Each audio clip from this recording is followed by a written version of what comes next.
Hello and welcome to the Fisherman's Post Saltwater Podcast Series. This episode is titled Descending Devices and Venting Tools 101. And my guest is Paul Rudershausen. He's a biologist with NC State University, and he's going to be covering such areas as descending devices and venting tools, why use them, how to use them, and of course, how not to use them. I'm your host, Gary Hurley of Fisherman's Post, and Fisherman's Post has been serving the NC saltwater fishing community since 2003. We've been bringing you fishing reports, fishing tournaments, fishing schools, membership content, and now the popular Saltwater Podcast Series, where we reach out to captain and guide and friends from up and down the NC coast and ask them to share with us their thoughts, their insights on how to catch more fish more often.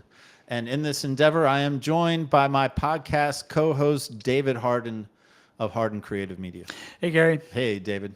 What's going on? Well, we have this is right up your alley. We have a scientist, and I know you like science. Oh, science.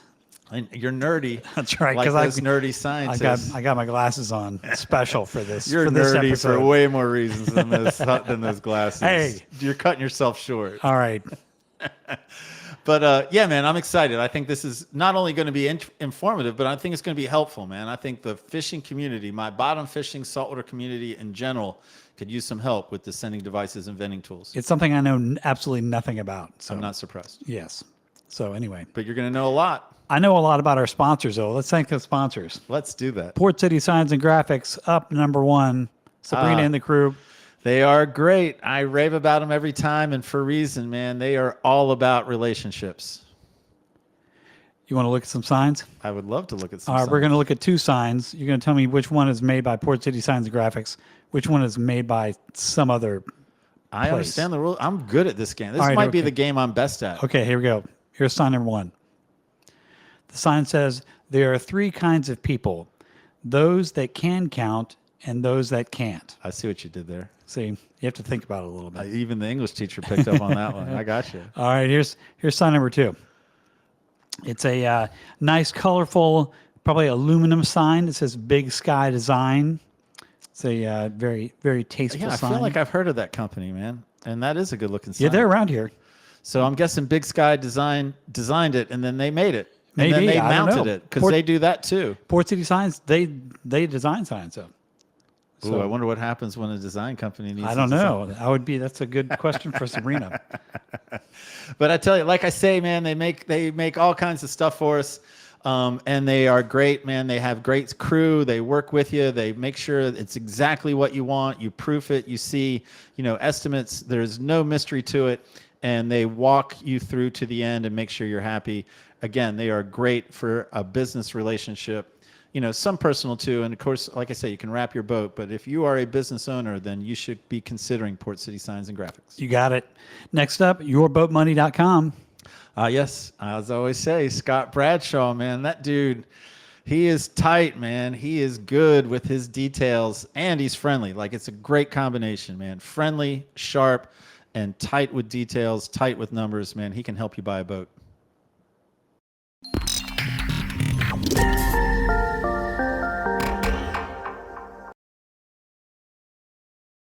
He's got special effects, too. Yeah, he can make a good graphic, too. I mean, he's got that skill going for him. That's true.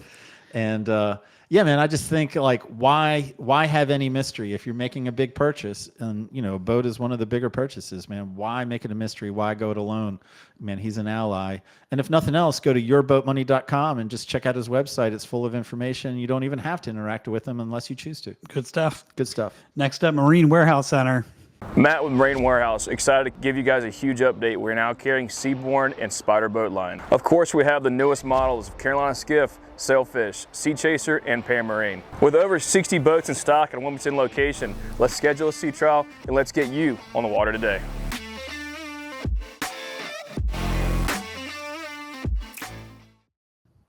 There they are. You got your boat back from them, right? Oh yeah, man! I've had my boat back. It's running great. The things they did to it are nice, and I don't imagine I'll need them again all season because they have me set up for the season. But you know what? If I do need them, You know what they are. There they are, and they'll take care of you. They'll take care of me.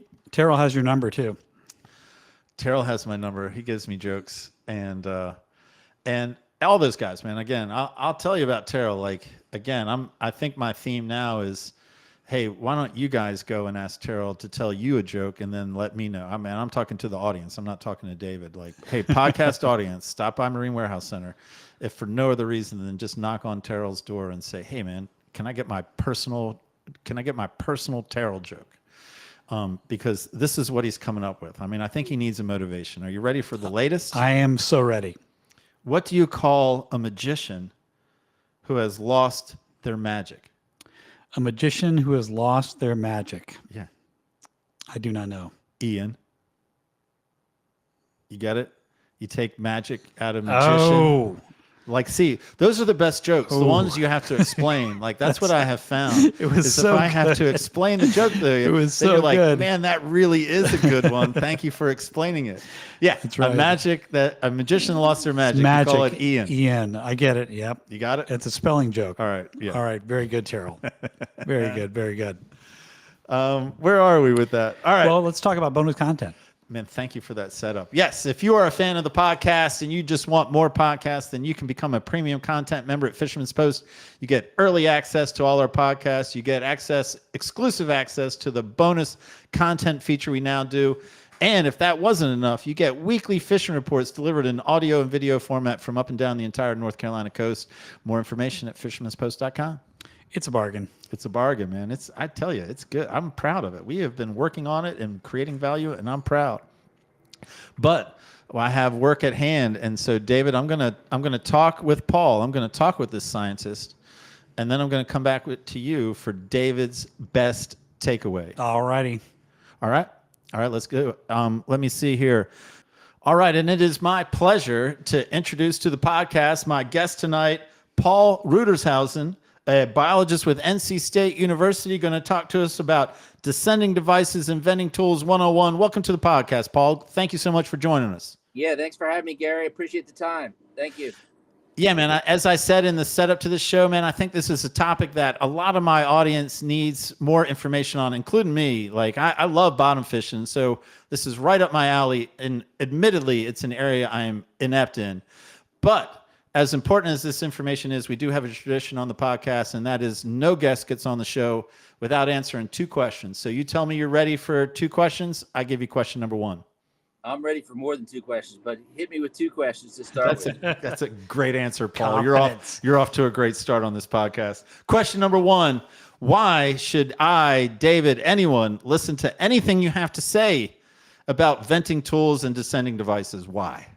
Well, that's kind of easy to answer. I've got over 2 decades of experience working for the university in a lot of applied research projects, Gary, trying to improve survival rates of discarded reef fishes. So that's answer number 1. The second answer, more importantly for a lot of your viewers, is that I've prided myself for the last 2 decades of my life when I've been working for NC State University of working with commercial and recreational fishery stakeholders, fishermen like yourself, in trying to find ways to improve survival rates of these really important reef fish that you and I enjoy for sport fishing, that commercial guys harvest for valuable seafood product in this region. And so they're just a really valuable group of critters that we have swimming around the U.S. South Atlantic region. And we need to find ways to improve survival outcomes of a lot of the snapper and grouper species that we throw back in the water in this region.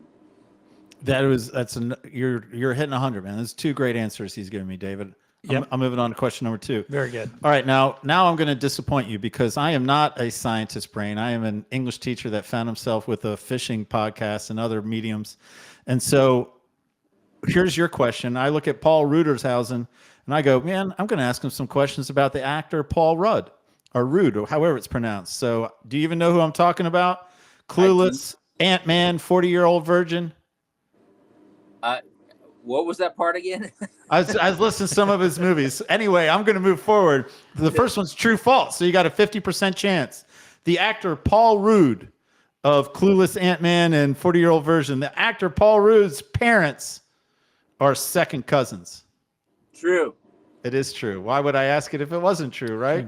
I think it's Paul Rudd. Paul Rudd. Yeah, Paul Rudd. All right, David. I'm just Paul saying. Rudd. I know him. You know? Oh yeah. All right, second question. This is multiple choice. Paul Rudd's real last name is Rudberg, Rudstein, or Rudnitsky? I'm gonna go Rudstein. Rudnitsky. Oh no. And now that we've done some Jewish cliche names, now we're going to move on with this podcast. So, hey, Paul, I'm going to leave it to you. Like, whether you want to start either with descending devices or venting tools, or if you want to kind of big picture me before we even get into those specifics. It's your podcast, so I'm going to let you sort of drive it for a little bit. Yeah, thanks, Gary. I'd say the big picture to start with is let's just look at like why we use descender devices and venting tools. Why would we consider these in the first place? One of the big issues is we have too many throwback snappers and groupers. And when I say snappers and groupers, this could be American red snapper, this could be gag grouper, this could be scamp grouper, this could be red grouper, this could be black sea bass, this could be red porgy. So in that complex of critters that's managed by the South Atlantic Fishery Management Council, for a lot of those species I just mentioned, there's too many dead discards. There's too many fish that we capture from depth. And when I say from depth, of the course of my conversation with you this evening, these are depths, generally speaking, 80 feet and deeper. The shallow water fish that we catch, if we catch in a black sea bass in 30 feet, for example, Morehead City or down in Masonboro, don't need to worry about those having a lot of pressure trauma. The fish that are captured from deeper waters, 80 feet, 100 feet, 120 feet, 140 feet, we're really concerned about pressure trauma having a big negative impact on the survival probabilities of those fish if we throw them back. They could be thrown back because they're out of season right now. American Reds, of course, are not in season. Gag are not in season, so we could be throwing them back because we can't keep them. They're out of season. We could be throwing them back because they're too small. We could be throwing them back because we want to throw them back. We caught enough fish for the plate. We have enough to fill our cooler. We catching some black sea bass, small black sea bass, and we say we don't want to keep those fish. We don't need them. We've already had a good catch for the day. We want to throw them back. So I want to really focus on these tools as a mechanism to reduce discard mortality rates, that is, increase survival outcomes of these critters when we throw them back, because there's a large body of evidence that suggests one of the big effects, one of the big negative effects that we as a fishing community have on these critters, the snappers and groupers, is that we're throwing back too many fish that aren't surviving after we throw them back. All right. I follow all that, man. I follow the need, and I like already we've sort of defined from 80 foot further and less concerned about 80 foot in. I mean, of course, not to 20 feet, but like using that as a metric. So, all right, so what are we going to do about it? Yeah, so there's a couple things we can do. There's two big sources of mortality. If you capture a fish, a deep water fish, and I want to use that loosely, Gary. 80 feet's kind of like depending on the species, depending on the water temperature, you can kind of squint your eye and say maybe certain times of the year we should be concerned about pressure trauma, or AKA barotrauma, when you're fishing waters greater than 60 feet for snappers and groupers. Other times of the year, maybe 100 feet. But yeah, 80 feet's a kind of a rough cutoff there. So there's two big influences, negative influences on the survival probability of a snapper and grouper when we throw it back. And this evening, we're going to talk about pressure trauma or barotrauma and what we can do to mitigate that, what we can do to ameliorate the effect of pressure trauma. The other big source I don't have time to get into this evening, and I don't think it's part of the podcast, Gary, is hooking trauma. And that's a whole nother aspect. How can we increase survival rates of hooked fish? And one of the obvious answers is to use more, or definitely condoning circle hooks, use those more widely in our fishery.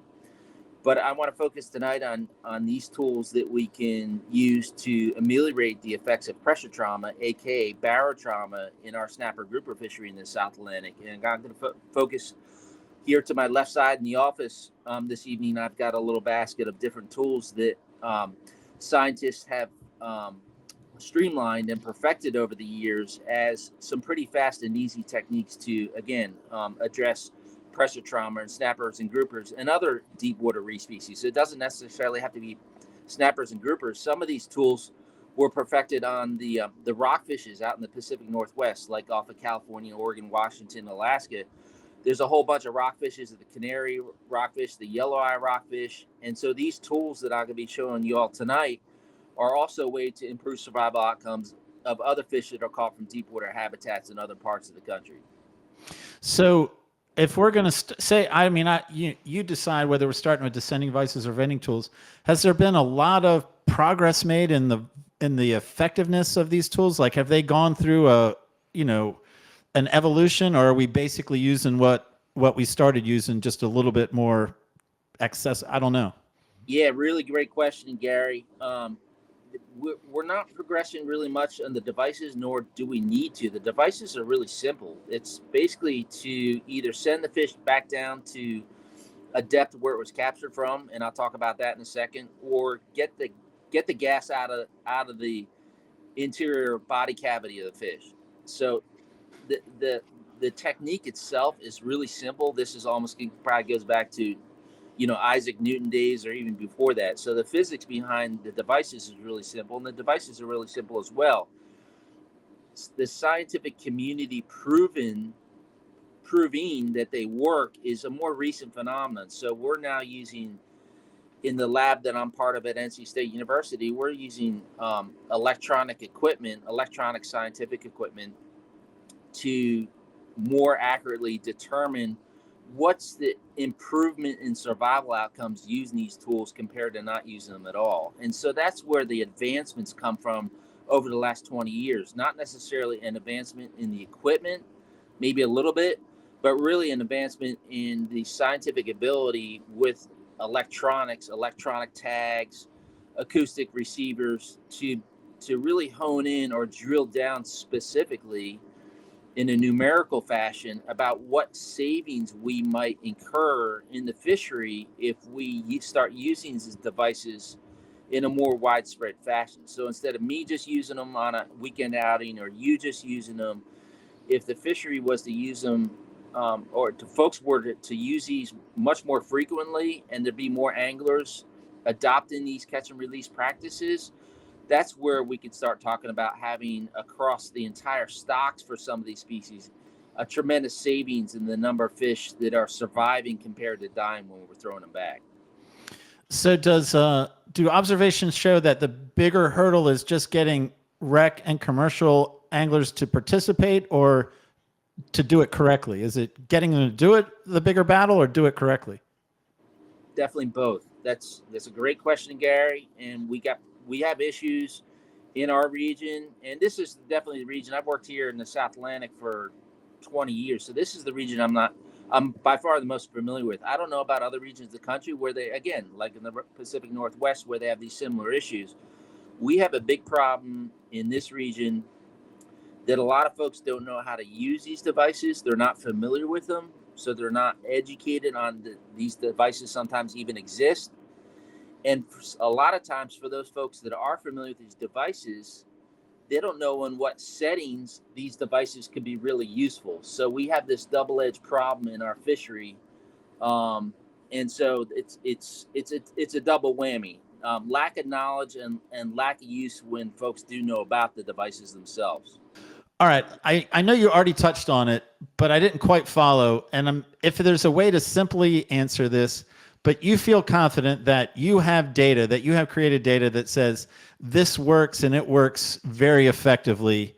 And I'm wondering, for a guy like me who isn't science-minded, you can tell me why you know that.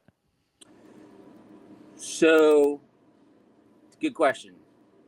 I guess the line of evidence, for lack of a more eloquent term, Gary, we set up these acoustic arrays. For example, the last acoustic array we set up was in Raleigh Bay, and we're looking at red snapper survival. So red snapper survival when you use descending device, and red snapper survival when you simply throw a fish back untreated.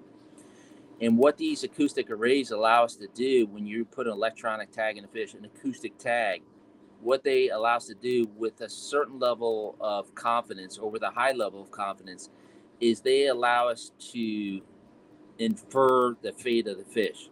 So the acoustic array gives us a 3D movement profile of a fish within an array. So let's say you and I go out and we set out acoustic array. This might be like a 5x4 gridded pattern over a couple square miles of ocean bottom. Well, we can set up that gridded array almost like the size or shape perhaps of a shoebox or a rectangle. And from the 3D movement signatures, we can distinguish whether a red snapper was predated by a shark, for example, after release based on its movement speeds. We can determine whether an animal migrated outside of the array. We can determine whether an animal, aka an acoustic tag, is sitting stationary on the bottom. And so from those movement profiles of each of those individual tagged animals, we can make some pretty strong inferences about the fate of the animal after it's caught, tagged, and then re-released back into the wild inside that acoustic array. Okay, I follow that. That works as an answer for our non-science audience for sure. So let me say, let's transition to one of the two. I mean, I don't know. Are they your kids? Do you have a favorite between descending devices or venting tools? How do you want to start? Really good question. Let's start with the descending device. I'm walking through that really slowly because there's pluses and minuses, Gary, to each of these two devices. Let's start with the descending device. So I'm looking in my bag of goodies here, and I'm pulling out. Let's call this the second generation descending device. This is called a black tip descending device. I call it second generation. It's definitely not first generation anymore.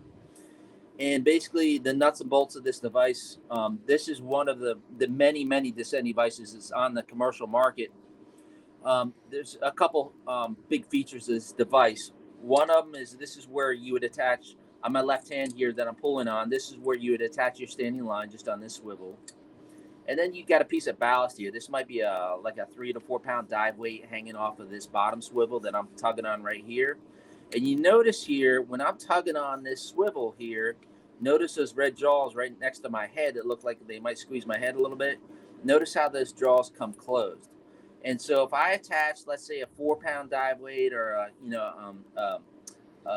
a deep drop weight, maybe 4 to 5 pounds of lead weight I might get at a tackle shop, those jaws close.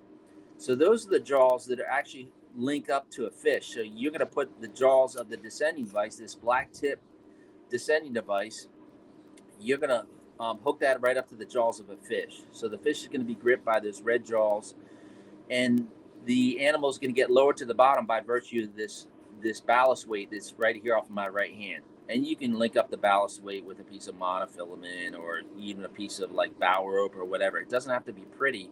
It just has to be heavy enough to get the fish to the bottom. And ideally, so you don't lose a lot of fishing time, you might consider having 6 or 8 pounds of lead hooked to this. The more lead you have, the more difficult it's going to be to get this back up to the surface, unless you're using something like a Tanacom, an electric reel that's going to get you back up to the surface a lot quicker so you don't have to hand crank.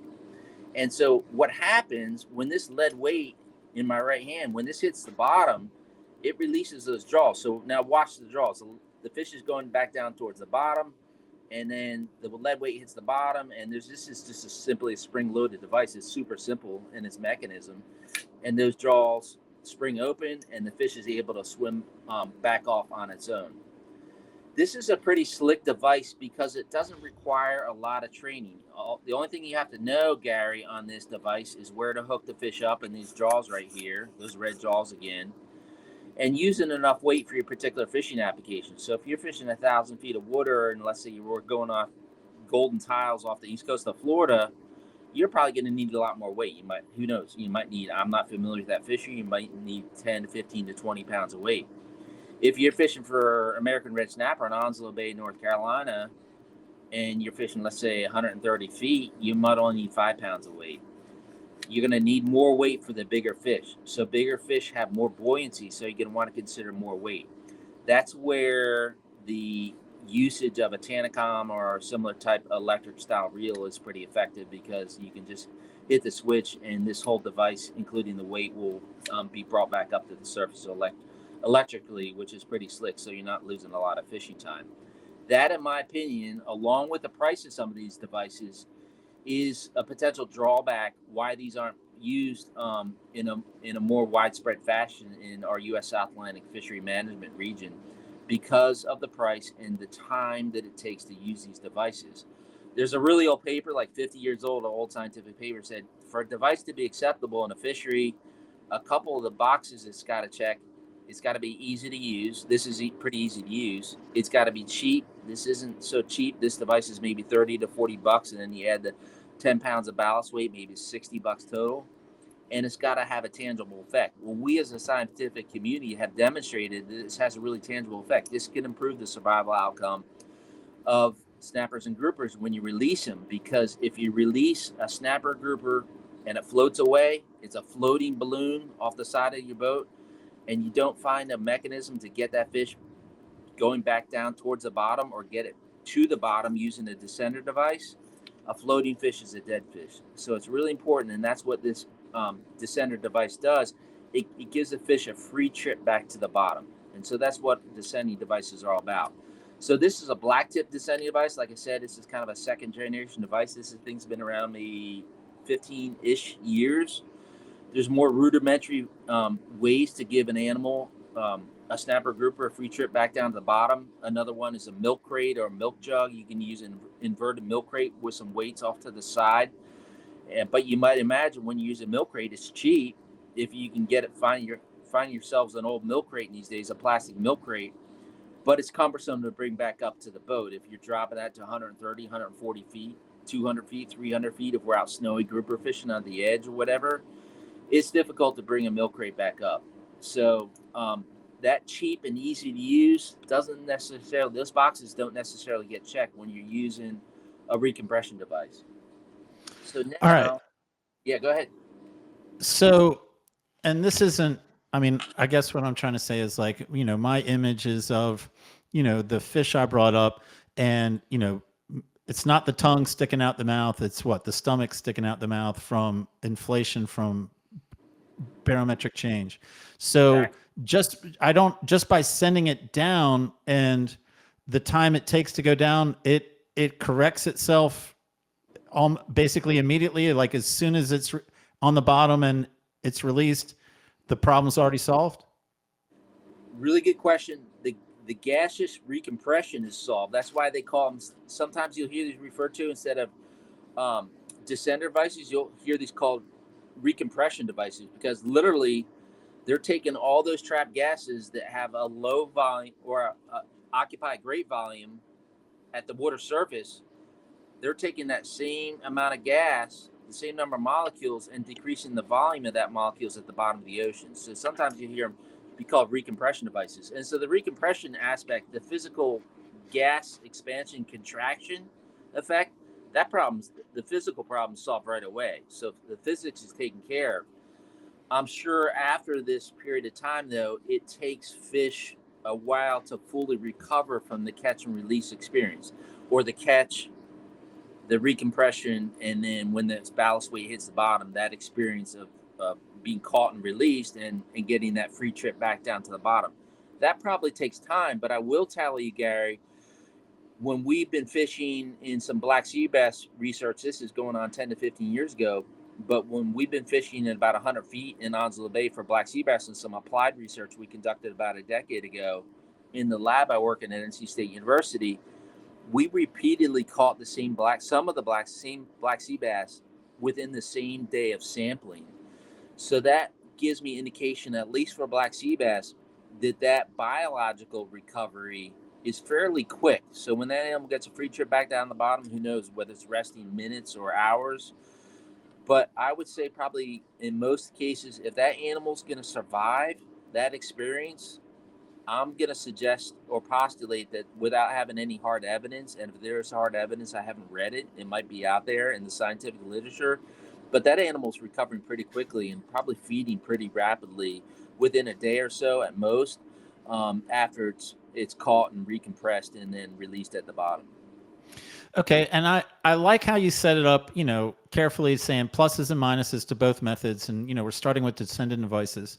So in that same frame of pluses and minuses, is a descending device more successful with certain types of species, or I could say is a descending device more successful with, like, say, 150 feet plus, but less successful in compared to, not that it's not successful, but in compared to venting tools. Like, I'm just trying to get a feel for, like, when is it best applied? Yeah, so yes and yes. So that's the devil's in the details, and I don't have a good answer to the question. For example, I'm going to just digress for a moment away from the snappers and groupers that we've been talking about this evening and go back to my experience in Alaska last summer, where we're catching multiple species of rockfish. Well, one species of rockfish we caught at 300 feet, I was recompressing them using the descender device, and another species I could vent it at the surface and it would swim back down on its own. So unfortunately, I really think it's species and depth specific. As a general rule, let's go back across the other side of the continent now and return to our home waters.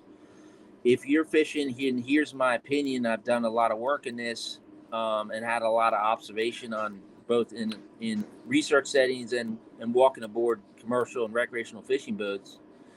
If you're fishing, Gary, in 120 feet of water for red snapper, 130 feet of red snapper, and we're south of Frying Pan, we're north of Frying Pan up here in Onslow Bay, wherever we are in our region, our fishing region in the South Atlantic, you're fishing that kind of depth for, I keep on coming back to an iconic species like an American red. I think either one would work reasonably well at 130 feet for American red. I don't have a good mental image if we're in 400 feet and we catch a little snowflake, a little snowy grouper, whether venting or recompression would work better. I would say recompression would probably work better the deeper you go.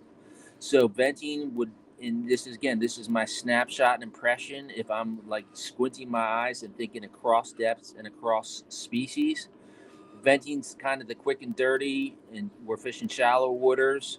And recompression is the more tried and true. We want to get an animal that's really, really gassed up and really bloated up, like, floating basketball. We want to get that animal back down to the bottom. In deeper waters, we probably want to focus on recompression. Okay, that makes sense to me. And I don't have any other. I don't think at this time, at least, I have follow-up questions on the descending devices. Like, maybe you have a final thought, but then let's talk about venting tools. I'm eager to hear. Yeah, I do have a final thought in recompression, because I was talking about the second gen, and these are probably the first gen device. This is something called a sequelizer. You can see how immediately, Gary, how much more compact it is than the black tip recompression device. This is something called a sequelizer, is the trade name, a sequelizer recompression device. And here's the jaws right here. Here's the pinchers. It almost looks like the pinchers of a red ant or something. And the jaws would go in here. And the slick thing here is a couple slick things. Here's where the ballast weight would go. The device, when it's sold, this is like a $50 to $60 device.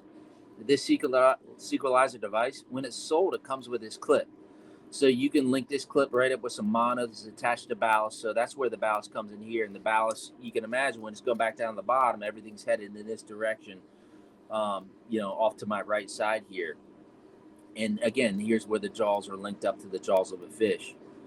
The cool thing about this device is it's got this works on pressure releasing.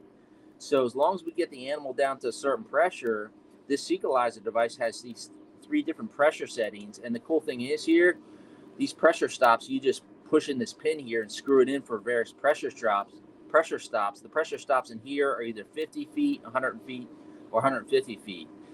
We have a lot of evidence as scientists that have researched these devices that as long as an animal can break the surface in a lot of instances, again, let me go back to that red snapper analogy. If we're fishing 120 feet of water and we're concerned about all the gases that are trapped inside American red in 120 feet, when that animal's being brought to the boat, to the surface, we can probably set this sequelizer device to 100 to 50 feet or 100 feet at most, and that jaw here is going to pop open at 50 feet, and that animal's going to be released at 50 feet. So what's the benefit to you and I as fishermen? The benefit is we only have to drop this device down to 50 feet or maybe 70 feet to be sure. Like, again, if you're fishing electric reel, a lot of times we know when we got 70 feet of string off the reel. And then once I hit 70 feet, we can just bring it right back up. So there's a time savings here to using this device. So again, this is first generation, definitely more expensive than the previous recompression device I showed you, and it's again a pretty slick tool. Is there any benefit to the fish of being released not directly on the bottom? Really good question. We're not sure as a scientific community yet what the benefits of drawbacks. Certainly less handling time when you let it go at 50 feet. You can imagine, Gary, that's a really good question, a great question. You can imagine the benefit to having a free trip all the way back down to the bottom is there's fewer water column predators, especially in the summer. So we have a ton of sharks out here in Onslow and Raleigh Bays, North Carolina, in the summertime. And if you can give an animal a free trip all the way back down to the bottom, it's going to take you as an angler more time to use these devices. But that animal is going to go back to its preferred habitat. The snapper grouper loves to be in the bottom or close to it most of the time, not all the time, but most of the time. They really like, some exception could be beeliners at nighttime and stuff that might come a ways off the surface. But by and large, the general rules, that animal a snapper grouper likes to be on the bottom or close to it. So the more or the closer we can get that animal back down to the bottom before these draws spring open, the better off that animal should be, especially in the summertime when we have a lot of sharks in the water. Okay. Man, for time now, I'm going to push you to venting tools. I want to make sure we give it its fair share. Yeah, so venting, again, the big trade-off here, you can notice right away, this is a venting tool. It's cheap and it's easy to use. So it's quick and it's easy to use, quick and dirty. We're proposing a study. We're not sure if it's going to get funded yet at NC State University, Gary, proposing to test venting side by side with recompression. That's been done before, but we're adding a new twist here to see if venting works as well when it's applied properly versus improperly. The concern here, what I'm showing you is a hollow needle. You can see that little hollow parts of that 11 gauge needle. The concern here is a lot of anglers we found in some survey work we just published in a scientific research journal. A lot of anglers are venting in the improper place. So they think the animal a lot of times should be vented in the rear end. They should think it should be vented in that stomach that's coming out the mouth. Indeed, and I think I sent you all visual aid. If you want to bring up that visual aid, you can. I can also describe it, Gary. Yeah, what you're supposed to be doing is lay that pectoral fin back.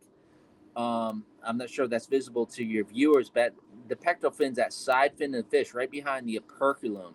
And the ideal area to vent a fish, what's pictured here in the silhouette, is an American red snapper. For a reef fish, when you want to vent a reef fish, you lay that pectoral fin right back and you're going to apply this venting tool underneath and behind what we call the pectoral fin insertion. And all the pectoral fin insertion is, it's a place where the pectoral fin is inserted into the body of the fish. So that's where the fin actually meets the body tissue of the fish itself. Okay, so just so I want to bring it back up, David. Oh, yeah. Just so my audience is understanding, we are talking about the top fish diagram, and we are talking about the one fin along the side of the fish, not fins under, not fins over, but the fin on the side. And you're saying that is the way that you dictate where you're inserting the venting tool? Yep, that's exactly, Gary. That's the pectoral fin, that side fin in the top image of this fish, the top image of this data sheet that we used on our surveys. That's the pectoral fin, and that's what we call the quote unquote the good landing spot to use this venting tool. Where the fin comes to a point. Where fin comes to a point underneath that and slightly behind it. It's a pretty generous target. You can imagine that fish that blow up really well have what I call this a generous target. It doesn't have to be necessarily right where the pectoral fin inserts into the body of the fish. It could be slightly behind and below that. That's fine. But you definitely do not want to be using the venting tool. You don't want to be putting a needle in a fish in either the anus or in that stomach that's coming out of the mouth. A lot of anglers think that stomach coming out of the mouth is the swim bladder that's being everted or inverted. It's not. It's actually an everted stomach. And that, I want to emphasize, that is not a lethal condition. Fish can recover quite well from having that everted stomach. When they get back down to the bottom or swim back down their own, after we treat them with a venting tool, they can recover from that everted stomach just fine. But it's important because that's a really perfuse tissue, that stomach. It's important not to use the venting tool in the stomach, but to use it, again, right behind and perhaps, if you wish, slightly below that pectoral fin insertion. Okay, and why am I using a hollow needle? Yeah, really good point. So the back end of this, so this is the business end, this point that I'm pointing right up to the ceiling of my office. This is the back end. So the hollow needle allows those gases to escape back out in the atmosphere. So this whole device is a connection, if you will, from internal to fish. This is where it goes in the fish, to external to the atmosphere. So it's just basically a pipe. It's all it is a conduit, a stainless steel conduit by which gas can escape from inside the fish to outside in the atmosphere. That's why it's hollow. I mean, that makes a lot of sense. I can't believe I didn't think of that. So we're not trying to escape gas inside the fish. We're trying to get the gas to escape outside the fish. In the atmosphere. So how far in are we pushing it? And do you leave it in there for a little bit just to make sure? Really good question. So again, I hate to say it because the devil's in the details, Gary. This takes a little bit of practice. You can go underneath the scales, so a lot of viewers will know, or most of your viewers should know, that bigger body fish will have bigger scales. So if you catch let's say a 10 to 15 pound American red, you need to let it go. It's out of season or whatnot, or you elect to let it go. What you do is you're going to put this underneath the scales, and for a big fish, whether it's a big American red or a really big black sea bass, you might want to apply some manual pressure to the belly. And in almost every instance, when you catch a big fish and it's deep water, so it's really blown up, it's got a lot of trapped gas, it looks basically like a beach ball with fins that's floating at the surface, you're going to want to apply a little bit of manual pressure to the belly of the fish. And on almost every instance there, Gary, you can hear the gas escape out the rear end of this $10 or $12 vise. Again, this is called the Angler's Choice venting tool. Is 10, 12, maybe $14 at most. And a lot of times you can hear that gas escape. If you're catching a little small black sea bass and it's not really blowing up, so you got a small body fish, like let's say a 10 to 12 inch black sea bass, or we're fishing shallow waters like 80, 90, 100 feet, and you're not sure if you need to use this device because it's not really blowing up that much, you might not hear the gas escape. But on almost every instance, when you catch a really big body fish, a 10 to 15 pound snapper grouper, and you want to let it go, a big black sea bass, something along those lines, and you use this device and the fish is really blown up, you're going to hear that gas escape, just almost like letting the air out of the top of a balloon, because that is a very similar situation. Letting the air out of a balloon is the same thing as letting the air out of a snapper grouper that's come to the surface all bloated up. All right, I want to make sure I understand about applying slight pressure or pressure to the belly. That's because applying pressure helps push the gas, the air out, or that's because it helps give integrity to where you're trying to insert the needle? Yeah, the first one, it helps push that air out. And I just reminded Gary, I apologize, I never answered your first question. What about how far we need to insert this tool? The general rule is you're going to want to insert this tool deeper, as you might imagine, the thicker the body wall of the fish. So an American red, I'm guessing, if you have a 10-pound American red snapper that's something order of 22, 24 inches, you're probably going to want to put this tool in about halfway up here on this exposed portion of the cannula. About halfway up, I would guess, because that body wall on a big American red is probably an inch or so thick. So you're going to want to put it in a fairly decent way. Again, the beauty about this device is when it's clear mucus and debris, and you can clear this up with bleach water after you trip and let it dry out, whatever, in the sunshine and whatnot.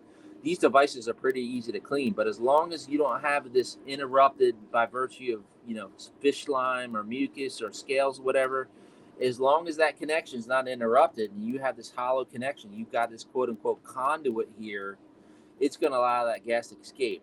And the general rule again is you're going to want to put that exposed portion of the cannula in, this needle portion of the cannula, in a little bit farther for bigger fish. And if I'm using your American red snapper reference, I push that in halfway through, my 10-ish, 12-ish pound. And I hear the air releasing. I'm hearing it for what? I mean, what do you think? Like 2 seconds, 4 seconds? Probably Like, a little longer. Yeah, it's a really good question. Probably a little longer. If you don't hear anything, you're gonna want to apply almost like basically like maybe like doing a really mini version, for lack of a better analogy, of CPR. You're gonna want to, if you have a big red and it's clearly blown up, that stomach looks swollen, and it's not swollen because that animal's just recently eaten. It's swollen because you caught it from considerable depth, and so it's blown up. All those gases have expanded. Those body gases are trapped and expanded. You should hear some gas or a lot of gas coming out of this device. So I say you want to apply pressure for a good 4 to 5 to 6 count in a big American red, just pressing on the belly with whatever 2 to 3 pounds of pressure, and you'll hear this thing work. If it doesn't work, you can kind of swirl it around a little bit. It sounds gory, but you can kind of move this device a little bit while the needle's still inside the abdominal wall of the fish. You can just move this device, just reposition it slightly, swirl it around a little bit, and keep pressing on the belly while you do that. And eventually you'll hear those gases come out. If you don't hear the gases come out, you're going to either probably want to apply pressure or check to see that you got clogs in the cannula. okay, now my question is, and I'm following this. This is great information. So I get a 6 second, a 5 second air count. Now, is that fish ready immediately to be released back into the water? And then, I've been on a boat where we plunge a fish when we're releasing it to kind of, I guess, give it a wake up plunge. And then, of course, we've released fish where we gently sort of rock them, or hold them in the water, before releasing. What are you advocating? Yeah, and I don't have a strong feeling one way or the other, whether it's to use your word, Gary, a wake-up plunge or general. I think a wake-up plunge is fine as long as it's not from like 20 or 30 feet. But I've been on headboats and releasing these fish from headboats. They do just fine. So that plunge is fine. The critical thing is to be proficient with the device. And you might think about starting with the device, and practicing with it, but that wake-up call is fine. But you might think about starting with small-bodied animals and working up from there, because they can spine you and whatnot. So reducing that deck time is really the critical thing here. Okay, I follow all that. And now we went second and third generation on descending devices. Is there such a comparison to venting tools? No, it's just a hollow cannula, Gary, and it's just you put it in, and it's pretty darn simple. It's just a way to get those trap gases out as quickly as possible. Well, I tell you, this has been a great podcast. I think we've covered all the basics. And so, pretty standard stuff with the podcast or an interview, at least with us, is, Paul, I'm going to turn it back to you for like your final thought or your wrap up thought, or however you want to end your podcast. It's already been chock full of info, but I don't want to say goodbye without giving you the floor. Yeah, well, I appreciate the time, Gary. And just to emphasize to your audience that the more these devices can get used, the more we can return these critter to the bottom, the better off our fishing is going to be in the future. A lot of our snappers and groupers are slow growing. They're late to mature. In the scientific world, it's what we call R-selected species. A lot of them right now are considered to be overfished, with overfishing occurring. So the more things that we can do as an angling community to get these animals, swimming back down towards the bottom using bending tools, or give them a free trip back down to the bottom using recompression devices, I think the healthier our fisheries are going to be in the long run. All right, Paul Rudershausen, if I got it right, man. Thank you. I've really enjoyed this, man. You've challenged me to like keep up and retain and process, but I love what we've covered, and I hope it helps. Thank you, Gary. Appreciate the time. Thank you, David Harden. What are you doing, Dave? Here we go. We're just pushing buttons. David, what do you got there, man? I knew about the venting tool, okay, but I didn't know it was hollow. It's not like what I was thinking was going to it's just a sharp nail or something, and you just poke a hole in the fish and the air comes out. I don't think that's a crazy assumption. No. So I didn't realize it was hollow, and it makes a lot of sense that it's a hollow needle to get the air out of the fish rather than just poking a hole in it and just hoping that nature takes its course. I agree. That is a great takeaway. So, well, that was a great podcast.